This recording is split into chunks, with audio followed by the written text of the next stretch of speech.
Today, we're going to do something a little bit different. Instead of focusing on one topic, I wanted to walk through today's opening look piece directly from the CappThesis website. This is the same note that CappThesis clients received before the market opened this morning around 8 a.m. As many of you know, Opening Look is our flagship daily report. It's a comprehensive piece that walks through the prior day's market action, what we think matters most moving forward, a full S&P 500 technical breakdown, sector and ETF analysis, actionable setups across asset classes, and then specific chart trade ideas based on individual stocks and ETFs at the end. So if you ever wondered exactly what goes into our research process, what these reports look like on a day-to-day basis, I thought today would be a good opportunity to walk you through one in real time. So as we can tell, we start here on the main CappThesis website. All of our reports sit underneath a newsletter tab. We hit Opening Look from there, and this is where the full archive of those reports live. And as you can tell, we put out this every single trading day. And so we'll look at the most recent one, which we put out, of course, on Tuesday, May 26th, entitled The Week of May 26th, 2026. In this particular edition of Opening Look, it typically comes out on Monday, the first trading day of the week, but with yesterday being Memorial Day and the market being closed, we, of course, did this one on Tuesday. So we click inside, and of course, and this is what we see. And we're basically going to go through this entire thing. I'll read off the commentary and add a few more points along the way. So we always look at the last 5 trading days to get an idea of where things sit technically, because as you can tell, going back over the last number of weeks, this has proved very helpful. And so, as we know, last Friday, the S&P tacked on its 3rd straight gain, also notched its 8th consecutive weekly advance, which we'll break down in today's market section as well. So beyond the index itself, there continue to be a number of compelling setups, along with several extreme readings across select ETFs and key indices worth monitoring. Plus, we will talk about 2 new trade ideas as well. And then we go into the market data section of the piece, and this gives us an idea of what things look like before we really get into the charts. And as I talked about before, I kind of look at this like a matrix. Sometimes we don't need all of the charts to get an idea of how things have been going over the last 4 weeks of trading. And so we can tell that Friday's tepid gain was accompanied by another 70% breadth day from the S&P 500, basically the 3rd one we had in 5 days last week, which has been a step in the right direction after a number of weeks of having some subpar breadth. Also of note, there were 0 new 52-week lows.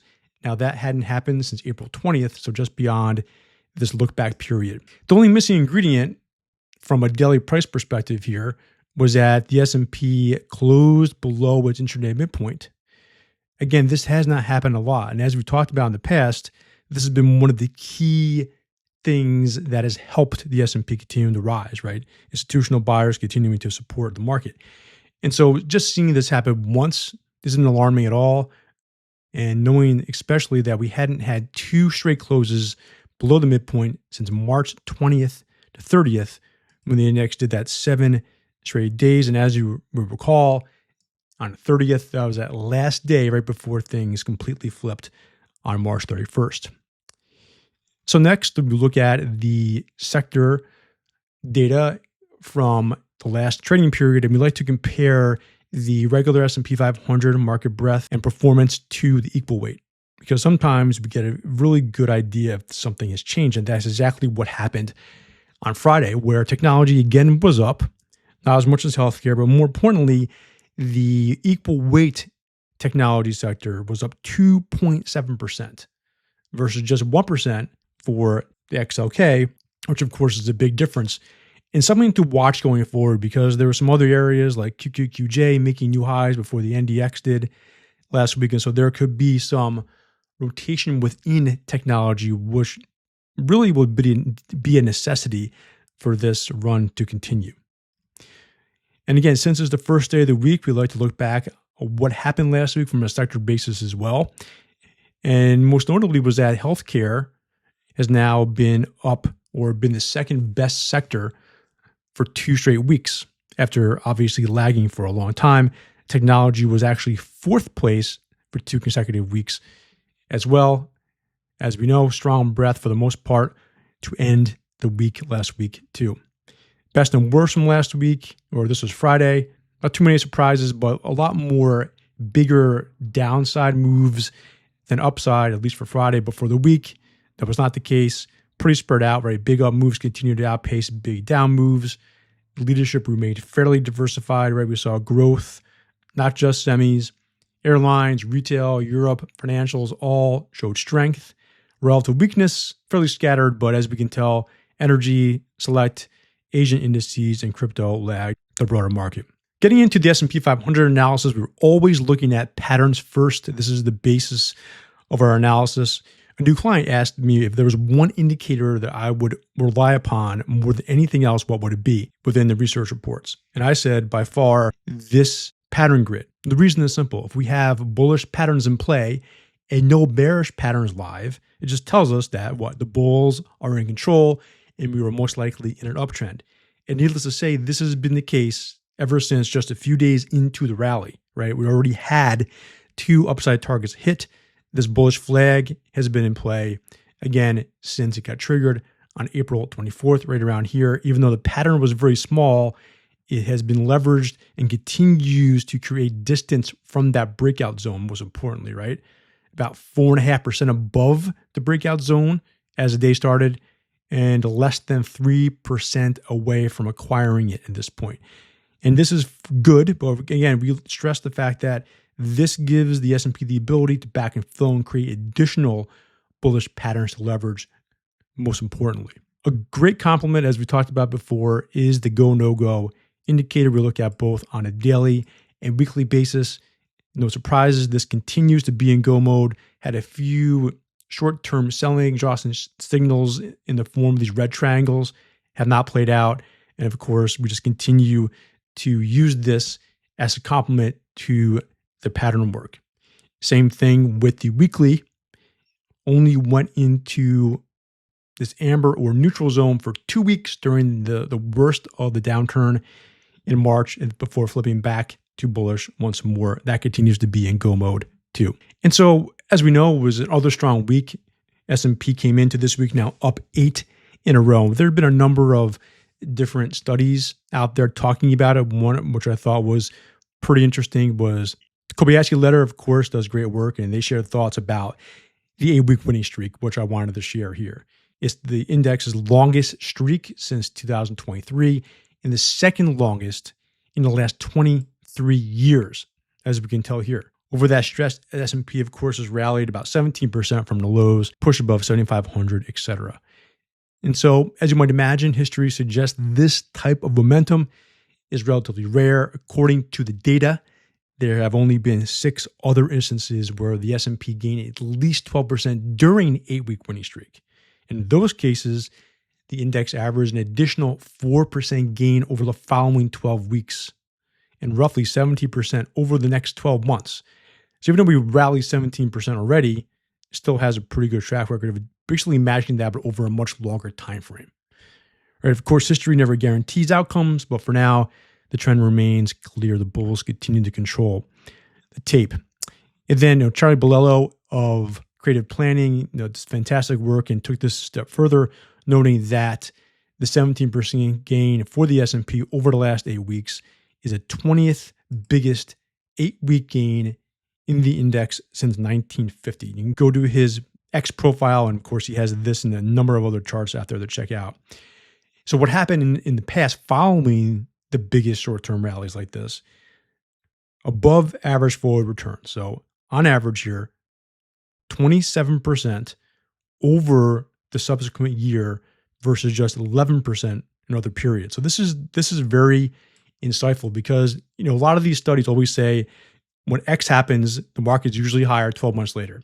Because it's a uptrending mechanism, of course, that's not surprising, but what really drives the point home is how much better than average this particular data shows going forward. So again, the loud and clear statement, even epic strength begets more strength. And so the blueprint has been playing out again. Now, we titled it this because we've been talking about this particular chart for a long time. So I want to get into that a little bit in reviewing what we wrote this morning. So with the S&P having logged just 1% days so far in May, 2 up and 1 down, the explosiveness in April clearly has slowed a bit. But importantly, the bid has not disappeared. Not surprising, but instead the market has begun to transition into a type of steadier, potentially less volatile advance that has typically followed sharp recoveries from corrective action in the past, right? And we see them all here going back to 2024, right? So we've been showing this particular framework since then because so far it continues to be as instructive as any model that we follow. Historically, after an initial burst of powerful up days, the market often enters a quieter stretch where gains continued, but just at a slower pace, less volatility, as we can see with each one of these times, right?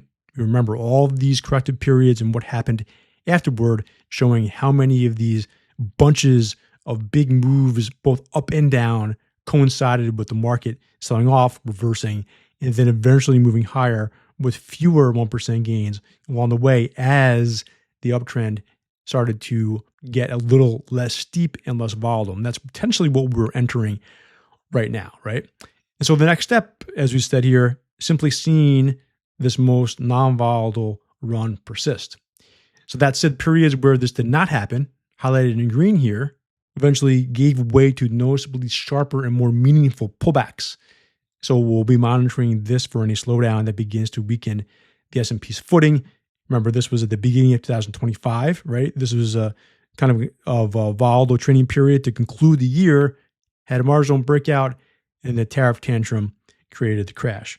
The same type of thing as we went through 2025 into the end of the year, right? Things lessened again. This is when large cap tech topped, back and forth movement, strong foundation, but marginal breakouts failed. And then, of course, a bigger downturn before the epic comeback. So we also look at this from a short term. I've seen this chart before, but I think it's still very important to monitor.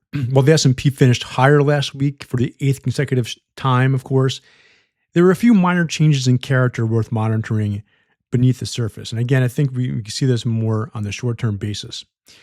Number one, the S&P failed to make a higher high. Again, this is marginal. And as of this morning, the S&P already made a higher high. But again, it's about what it does with that going forward.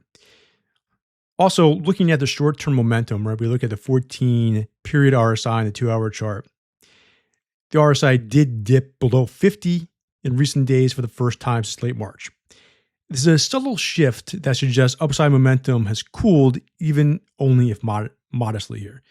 Just as notable, the rebound over the last few days, though, failed to push the RSI back above the 70 threshold, which had become fairly routine during much of this advance, as we know, holding either at overbought territory or at least staying above the midpoint. So just hanging out in this zone in the upper half of the RSI scale, which of course is much different than the prior period. So what we saw last week, none of this alone signals anything major on its own. And a strong day or two again this week could quickly put the short-term picture back in overdrive, meaning new highs and the RSI back above 70. But as always, we're always trying to detect even the slightest changes of character before they become more meaningful. And this could be an area which gives us those clues first. So before we get into the ETFs, if you're enjoying this type of content and want to see more of the research we do every day, you can simply head over to the CappThesis homepage again here. And if you click join for free, that takes you directly to our Cappenotes Substack page, which you've seen before, where we regularly share unlocked excerpts from opening look, the chart work, market commentary, and educational content, including the blueprint playing out again, which we went into much more detail today. If you're interested in the premium side of the research that we offer, you can go to our premium services tab here, where we break down the different membership levels, what's included, and who each service is best suited for. You can also read feedback from current members and see exactly what people are saying. Again, just head to CappThesis.com. And if you have any questions at all always feel free to reach out. Now let's get back to today's opening look. And so we went into some charts from the last week that stood out. One being the JETS ETF. Again, it was the second best performing ETF on our list. So it rallied sharply from support into the 25 level down here and the upward sloping trend line that helped define the recent recovery. So far, though, the bounce has not done anything technically significant. In fact, the ETF is now running into that key downtrend line that extends all the way back to the late January highs. In other words, traders have been more than willing to buy dips in the JETS ETF over the last 2 months, but there has been limited evidence so far of investors wanting to keep buying it after short-term rallies like this. As we know, each one of these has been faded along the way, so that is the key hurdle right now. So, of course, JETS has another opportunity here. Best case, the ETF can finally push through resistance and the next round profit-taking, hold above or near that 200-day moving average, at least form a higher low, which could then represent a meaningful technical improvement, and again, try to form a bullish pattern from that point. So XLV Healthcare, right? Can we trust this bounce? Because it's been pretty good over the last 2 weeks. As we know, it was the second best performing sector last week, continuing its respectable bounce from very key support near that 142, 143 zone. As noted at the time, it was critical to see buyers step in there, given that XLV was close to confirming 2 separate bearish patterns, right? This very big one going all the way back to October of last year, then a smaller one which encompassed the last few weeks of action. And so reflexive bounces like this are necessary, of course, to prevent this downside momentum from taking over, but the bigger test still lies ahead, right?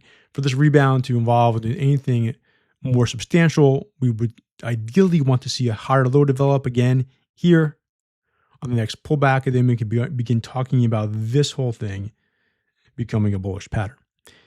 So, of course, that would suggest that buyers are becoming more aggressive and could help lay the groundwork for a more durable advance rather than just a short-term oversold bounce.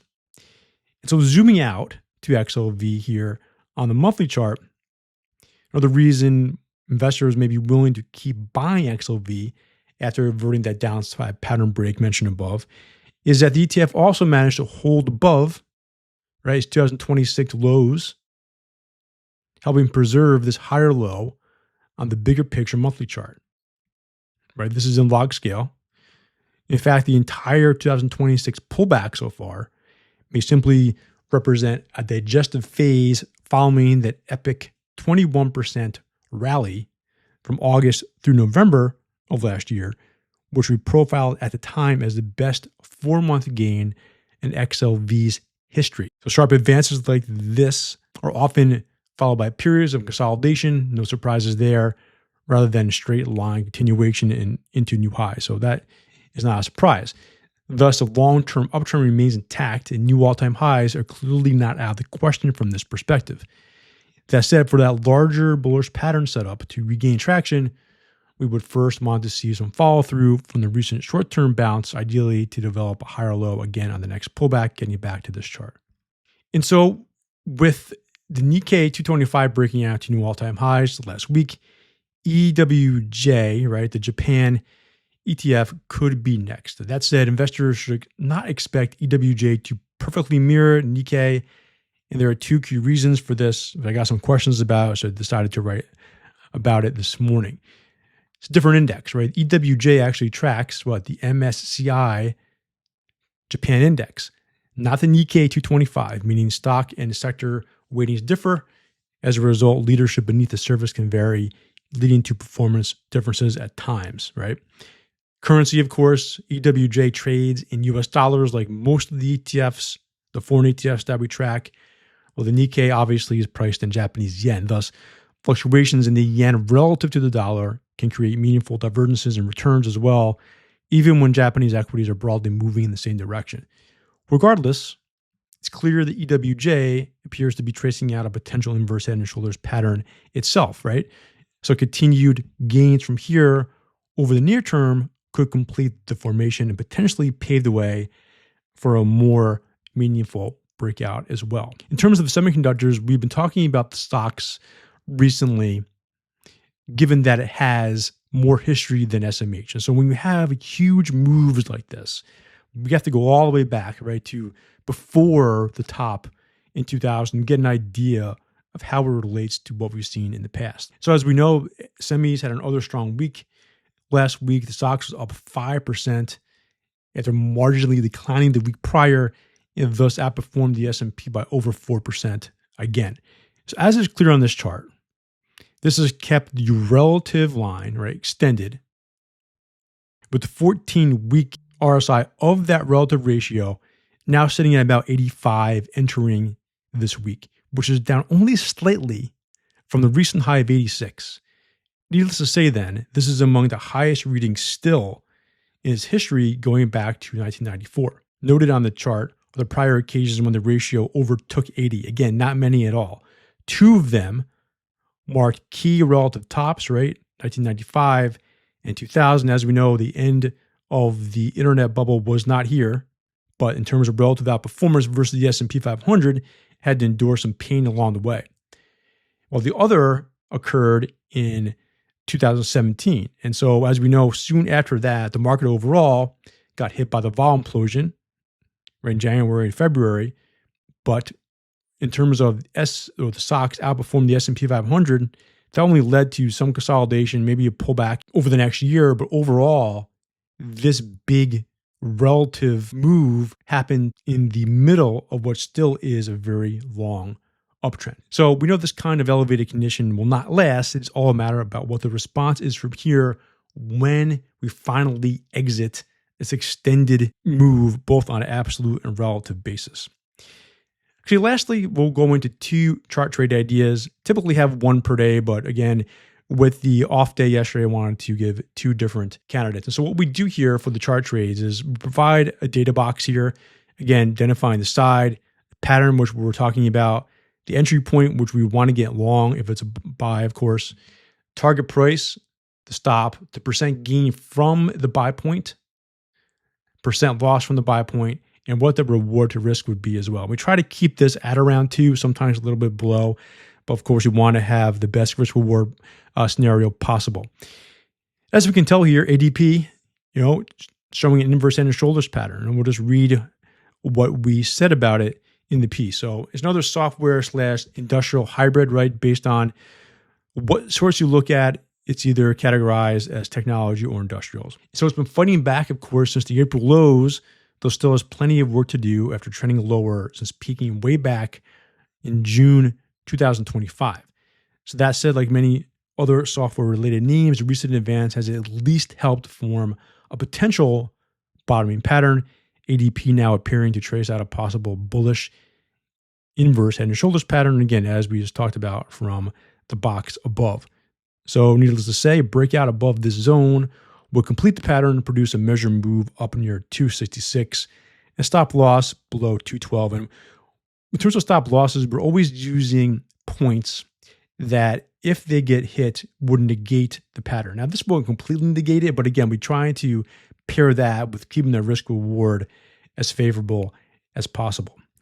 Now, also, we want to see as many supporting pieces of evidence as well when we get into one of these trades. And from this perspective, looking at the improving backdrop, ADP's GoNoGo indicator itself recently flipped back to go, as we can tell here, just a few weeks ago, where it had remained no-go for a long time, again, topping just about a year ago.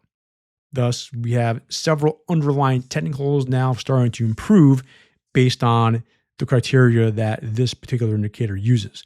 And so again, coming out of this after being decidedly negative for some time is what we want to see. So we'll see if we get that breakout and how that goes over the next few weeks. Secondly, Primo Brands, PRMB, maybe not as widely followed, but still no denying the fact that it's a cup and handle pattern. Again, we're looking at the box here, buy, cup and handle pattern, entry point a little bit higher, 23.8, target of 29. We have a reward to risk ratio of 2.3 for that one. Again, pretty self-explanatory, gradually fighting back from a brutal downtrend that finally bottomed in early November 2025. So the recovery has been volatile, as we can imagine, like they usually are in a low price stock like this.